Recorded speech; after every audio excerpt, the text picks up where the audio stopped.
Imagine holding the literal future of a multi-billion-dollar sports league in the palm of your hand, only to watch the executives in charge hand the steering wheel to someone who actively wants to slam on the brakes.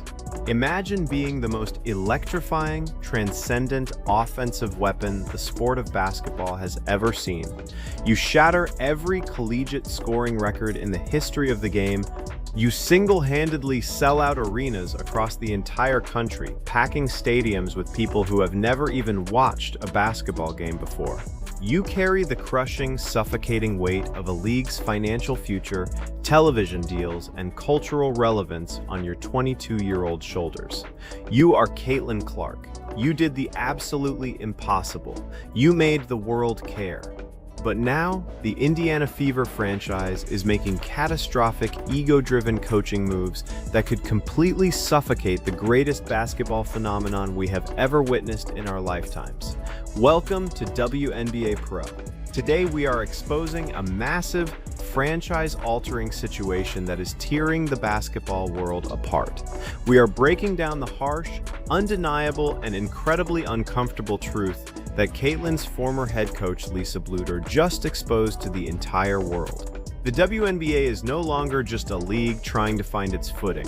It is a ruthless, high-stakes battleground of clashing egos, outdated mentalities, and corporate front offices that genuinely believe they know better than the generational superstars who are actually paying their salaries. At the absolute dead center of this cultural earthquake is the hiring of Stephanie White, and the terrifying reality that she might be the exact opposite of what Caitlin Clark actually needs to survive and thrive in this league.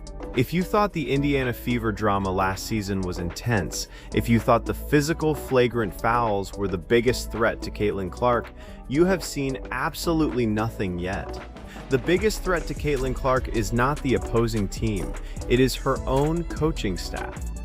Let's expose the truth. Coach for Caitlin Clark, we have all voiced our concerns in a major way. We watched a lot of the nonsense that Stephanie White pulled with Caitlin Clark last season. Okay, she came in here and completely messed up the offense, brought in a bunch of vets that Natasha Howard's talking about winning MVP. DeWanna Bonner showed up and scammed the team. She had Aaliyah Boston playing point guard, Caitlin Clark playing. Let us get one thing crystal clear right now, and let us not sugarcoat it for the mainstream media who want to paint a pretty picture of harmony in Indiana. Lisa Bluder did not just coach Caitlin Clark, she unlocked her. She built an absolute empire at the University of Iowa because she understood one fundamental, non-negotiable fact about dealing with a once-in-a-lifetime prodigy. You do not say whoa to a racehorse.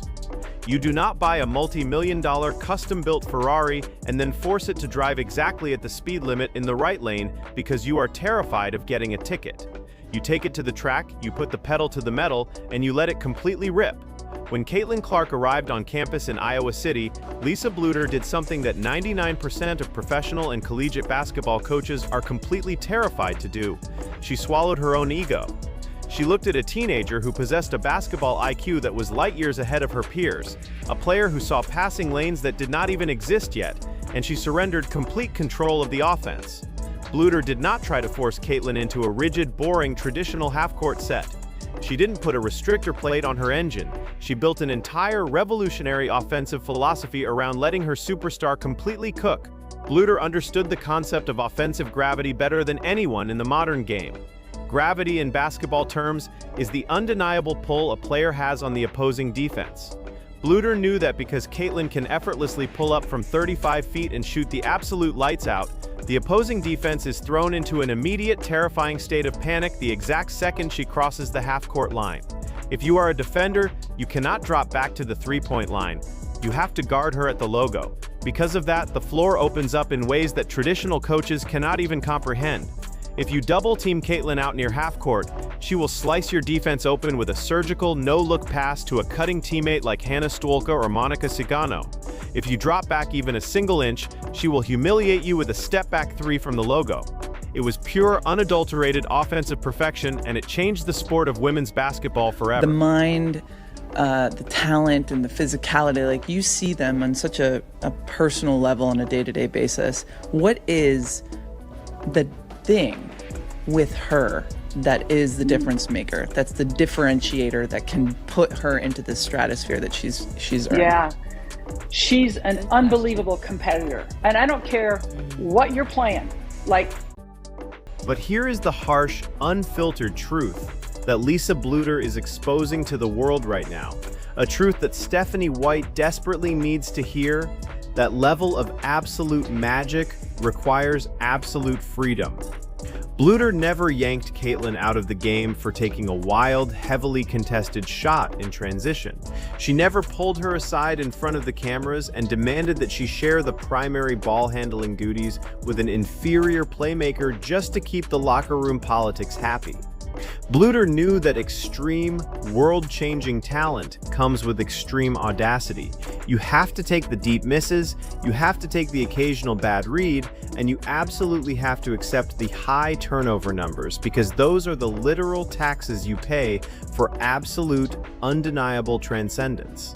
You cannot have the dazzling crowd erupting behind the back passes without occasionally throwing the ball into the third row. That is the nature of a high-risk, ultra-high-reward offensive engine. Bluder accepted the turnovers because she knew Caitlin would generate 40 points of offense by herself. But apparently, the Indiana Fever front office thinks they can reinvent the wheel. They looked at the greatest offensive engine in collegiate history and decided she needed to be tamed.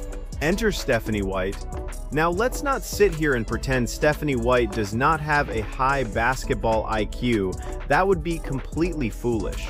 She is a WNBA veteran, she is a former champion, and she built a formidable, gritty, utterly terrifying, defensive-minded powerhouse during her tenure with the Connecticut Sun. She knows how to win basketball games. But being a fantastic coach for a traditional, physical, grinded-out, defensive-minded WNBA team does not give you the magic formula for coaching a generational anomaly like Caitlin Clark. In fact, it might be the exact recipe for a massive, franchise-destroying disaster. But you have to let Caitlin be Caitlin in order for the greatness to come out, and you will reap the benefits as Lisa Bluder in Iowa did. It's that simple. But Stephanie White wants this slow, drag them out game, half court, let me control the game from the sideline like this is college. And that is not what Caitlin Clark is, and Lisa Bluder. We have to look at the DNA of Stephanie White's coaching philosophy. Her entire career is built on defensive structure, methodical pacing, muddying up the game, and spreading the wealth. It is the exact polar opposite of the Iowa blueprint. When you look at White's history with the Connecticut Sun, she demanded disciplined half-court execution. She relied on players